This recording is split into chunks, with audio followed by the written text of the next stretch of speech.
Lane number 1 is Pepcor. Lane number 2 is UP.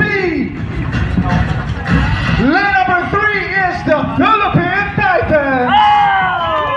Lane number 4 is the Good Filipinas. This is your grand finals for women. Once again, lane number 1 is Pepcor. Lane number 2 is UP.